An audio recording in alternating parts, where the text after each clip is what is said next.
Hey there, it's Rachel from All About Planners. In this video, I'm doing a review of the Amelia Lane Planner. So I stumbled across this planner when I was doing a search for planners made in Australia. If you're a fellow Aussie, you'll know how hard it is to find those that are really cute and good quality because shipping from the USA, where most planners are made, is really expensive. So anyway, I came across the Amelia Lane Planner, and once I saw this flamingo cover, how cute is it? I was like, I have got to have it. I don't know what it is about flamingos and pineapples as well. Whenever I see them on a cushion or a pattern, I just, oh my god, it's so cute. I just have to have it. Okay, so let's start at the beginning. So the planner arrived in this nice gift box. So really good if you wanted to give this to someone as a Christmas present. Okay, so the planner was in a clear plastic around it, and then it was also bubble wrapped. Then it was placed in the box, and then around the box was bubble wrapped. So there was no way that it was going to get damaged. So it arrived in perfect condition, no bumps or anything. The box is quite shallow, so if you're a bit of a pen addict like I am, then these planner boxes, when they come in them, are really good for that. And they're also quite compact to store on a shelf, sitting above some books. Anyway, so that's the gift box. So let's have a look at the planner itself. So it's about A5 size, and it's a little different to most planners. It's like a binder with the spiral in it. So I've not come across another planner that does this. Normally they'll just have like this part with the cover fixed straight onto it, not this binder around it. So I'm definitely going to be trying out this planner this year to see how it goes. So in terms of size, I'll get my poppin' ruler out. So it's about 7.5 inches wide by about 9 inches high. I'll have all the dimensions linked in the blog post in the description box below. So loving this gold foil, love gold. Look at the shimmer, so cute. And these really nice gold corner details as well to prevent it from being damaged. This elastic band is a good idea. It does feel a little thin, and I've known this material can get a bit gross and fray in the heat, so I'll be interested to see how it holds up after a year, but shiny and sparkly and gold, so ticking all the boxes. It is about 1 inch thick as well, and it's pretty light. It's not too heavy. It would be a bit heavier than other planners that don't have this cover around it though.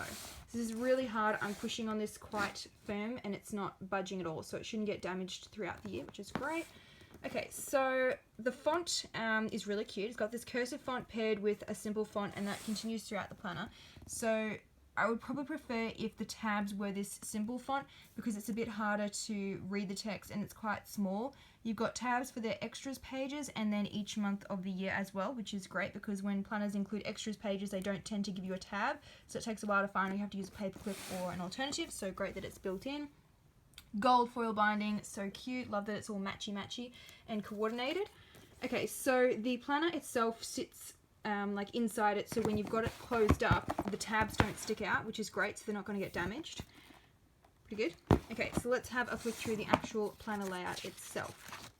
So we've got a yearly planner for 2018. This is the 2018 planner, put out a new one each year, so if you want one and you're watching this video after 2018, go check out the website. Okay, so we've got the yearly planner, which has like the dates at a glance pages. So these ones are really good if you want to do symbols. So if you've got a payment or something coming up, I usually just put like a $sign and then just put the $sign in here, and you can come up with a coding system. Or if you're tracking your time of the month, these ones are really good for that with like a solid colored dot sticker because there's not too much room to write in these.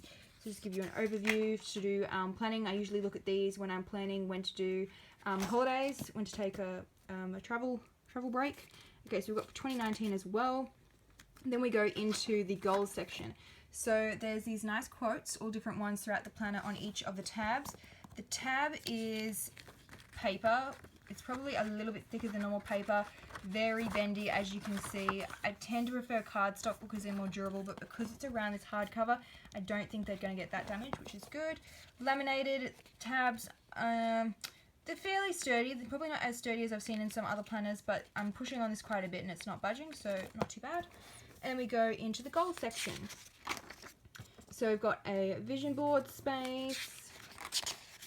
And then these ones are my favorites. We've got the goal action plan. So I like that you've got all this space at the top here to put down your goal, a due date, because if I don't have that, then I never get it done. Action steps with checkboxes, love checkboxes, and due date section, which is great. And then a box to tick off when it's done. So there's quite a few of these pages, which is great because most of them just include 2, but this planner has a lot of them, as you can see. And then we go into the meal and exercise planners. So another extra that this planner has that most don't, it includes meal planning pages and exercise tracker, which is good. So starts on a Monday, and I've already done a flick through of this planner because I couldn't help myself. I was going to do like a first impressions video, but it was too cute, so I just had to flick through first before I did this video. So this exercise tracker and meal planner starts on a Monday. The weekly spread starts on a Monday, and so does the monthly calendar. Now you may think, yep, that's logical, but a lot of planner companies, for whatever weird reason, don't do that. Some of them will start the month on a Sunday and then the weekly spread on a Monday, and it's just all confusing and not coordinated. So I really like that this one keeps it consistent. So you've got space for breakfast, lunch, dinner, snacks, exercise, and then a hydrate tracker, and it's undated, so you can start using it any time, as well as this sidebar down the side here.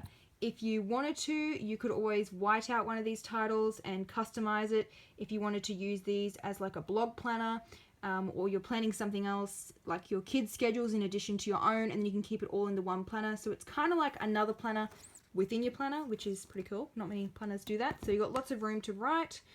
About 1.25 inches wide by about, probably square, yeah, 1.25 inches high. So it's pretty decent space. Alright, so we've got lots of these pages, tons of them. As you can see, look at them all, heaps and heaps of them, which is brilliant.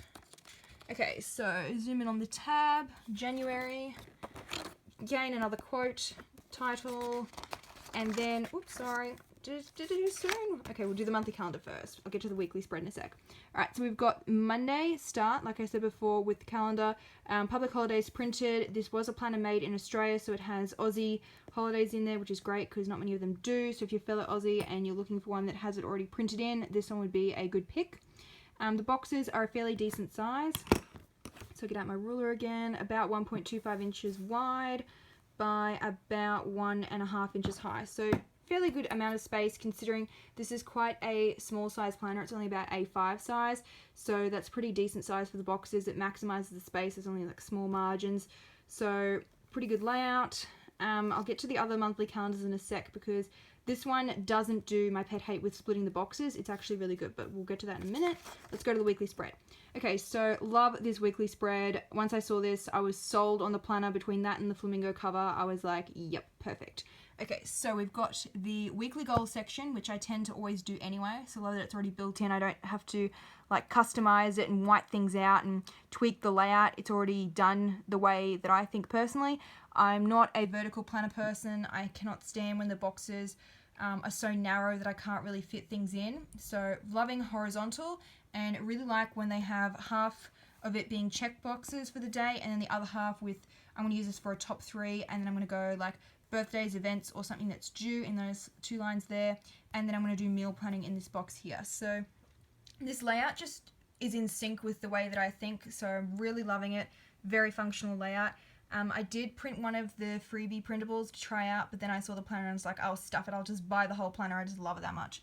Okay, so let's go to the other side. So the weekends are not combined, which is great. You get the same amount of planning space as a normal day of the week. So very functional layout, puts a lot on the page in only a small page size. So love, love, love it.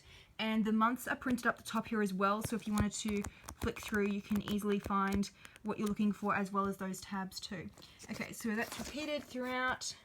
And Mondays start in line with the monthly calendar as well, which is brilliant.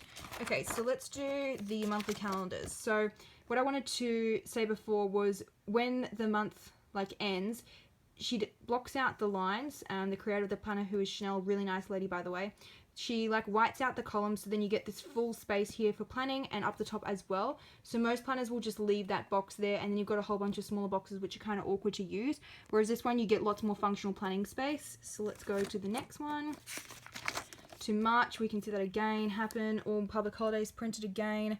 I will say that the font is quite large on the monthly calendars, so if you do want to write stuff in these boxes, you're probably going to end up short on space when something like this happens with the multiple holidays. So when I use it, I'm just going to white out what's not relevant to me. I live in Queensland, so I can just white all those out and get the full box back.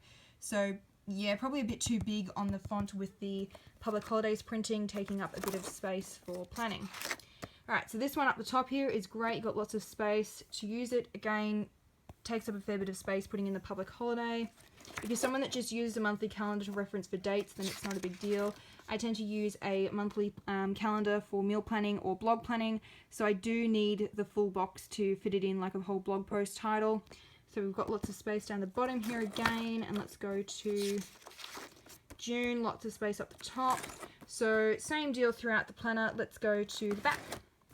So at the back is the budget section.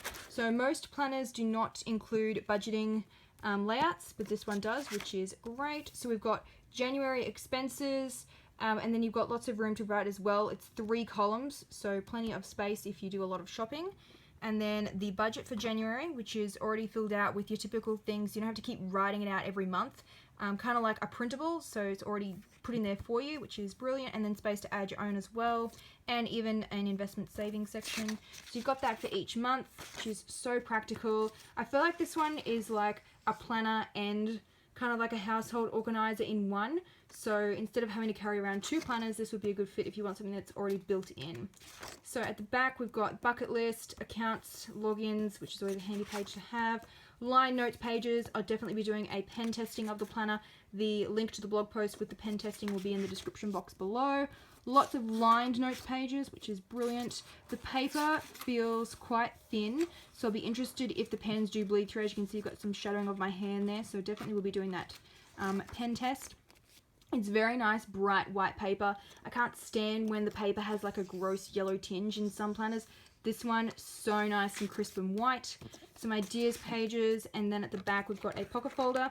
So it's pretty deep. Most planners will just like cut the pocket there and things can tend to fall out, especially when you've got a fair bit in there. But this one, it's got very high up the top and I can fit my whole hand in there, so you could fit quite a few envelopes of like mail, and it's double-sided, which is great as well. And if you do stuff it with a bit too much stuff, you've got the binder with the elastic closure that can go around it to keep it all in place.